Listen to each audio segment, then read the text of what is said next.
Good morning, everybody. This is Dana. Welcome to my channel. I'm going to do a little bit something different today, a little bit different camera angle here. We're going to do a little bit of sewing. We're going to make a journal cover today. And I have had many questions on how I make all of the different kinds of journal covers that I create for my journals. And so I thought from time to time I would just go ahead and show y'all and take y'all along of how I do that.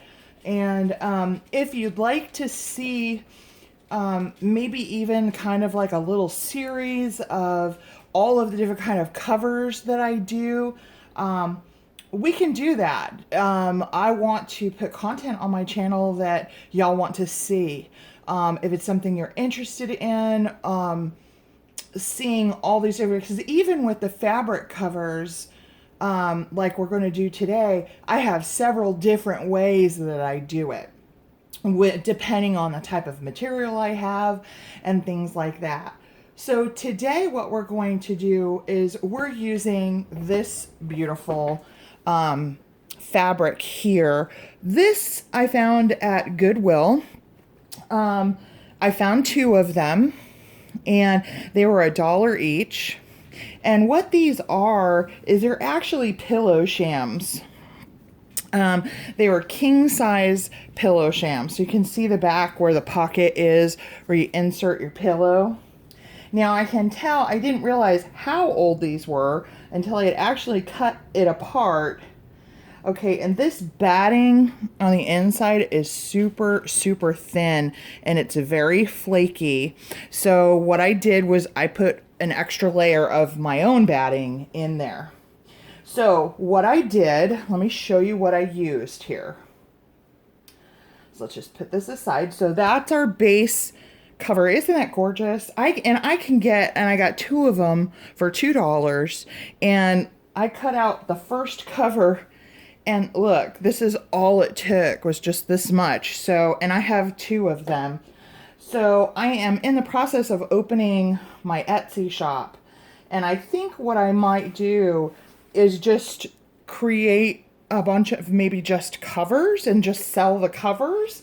I'm not sure. I'm not sure I want to create whole journals out of both of these.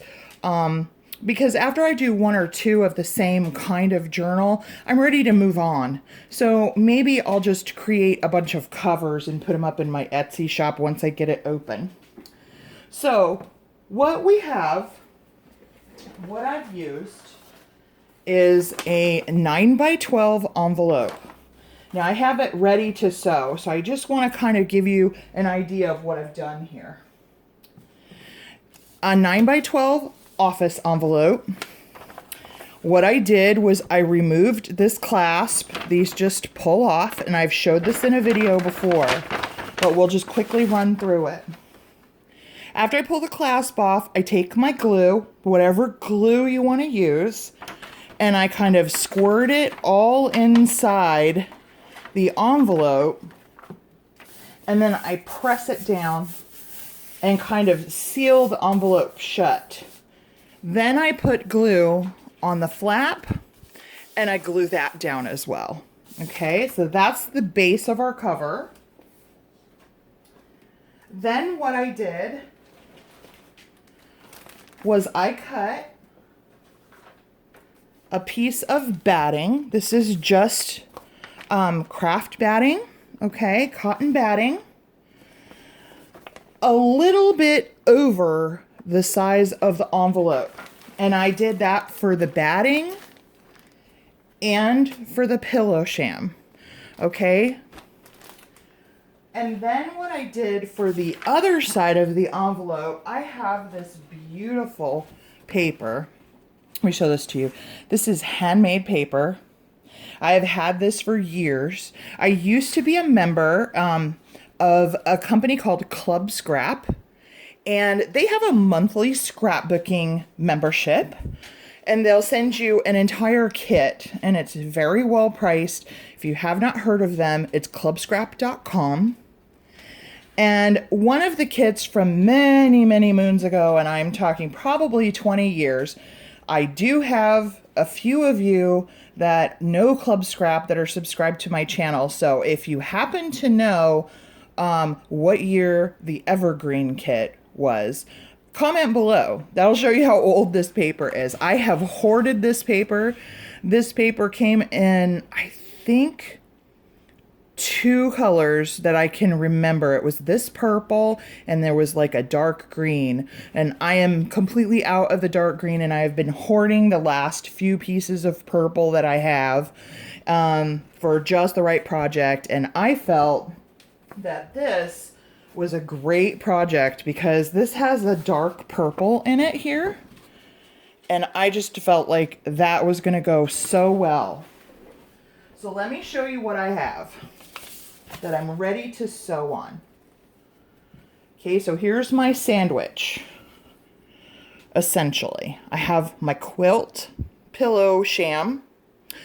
Under that is a layer of the cotton batting. Then I have the folder, and then I've glued the handmade paper. And what I've done is the paper for the inside of my journal is cut to the exact size of the envelope. The batting and the pillow sham quilt material are cut to a little bit larger. You can see that little edge. Okay, and I can see right here, I'm going to need to trim this just a little bit. So let me do that, because we want it to be larger, but not too large, because I'm not folding this over. This is a little long over here too, so let me take care of that. So what essentially we're going to do with this is I'm not folding it over like you would normally do. What I'm going to do is take, and I'm going to sew around the edge using a zigzag stitch. And what happens when you sew with a zigzag stitch and you, okay, the needle goes, essentially, let me use my scissors to point. If you sew with a zigzag stitch, the needle goes back and forth, back and forth. If you catch the paper, and then when it goes to this side, it actually goes off of your project, it basically will cinch this side in. And I'll show you as we work on it. Okay, so this is ready to be sewed, or sewn, however you choose to do that. But what I want to do first is I think it'll give this a little more texture to quilt on it a little bit. This is going to fold nicely. I like the texture of it being quilted a little bit more. And it just depends on your fabric design how you choose to do that. Y'all, also my Christmas journal, where I basically sewed 1-inch diagonal stripes one way and then the other way, and it created like these 1-inch diamonds. I'm not going to do that much quilting here. I'm looking at this design and I'm thinking what I'm going to do is where the middle of these shapes go, I'm going to just sew down a vertical line down the middle of these shapes here. Then I'm going to turn it and I'm going to do it the other way as well. Okay, and then we'll do the edges. So let me pull my sewing machine over. Let me make sure that I'm going to be in frame for you here. Okay, so what I'm going to do is go ahead and sew just a straight stitch. Make sure I've got my threads. Here we go. And I'm using just a brown thread. And just a little tip, when I sew at my sewing table here, I have this little bin that I found at Dollar Tree, and it's my little trash can that I keep on top. I have dogs that love to go into my trash cans and pick out every single little bitty piece of anything that I've thrown away and drag it all over the house. So I keep my trash on top of my table in this little bin where I catch all my threads and stuff. Okay, so what I'm going to do is, just like I said, I'm going to go down these shapes here right through the middle of them. And I am going to backspace just a little. Okay, and my sewing machine is already messed up. I can hear it, of course. It's going to do that as soon as I get on camera. Okay, so let me pause the video here and see what's going on with my machine. Give me just a moment.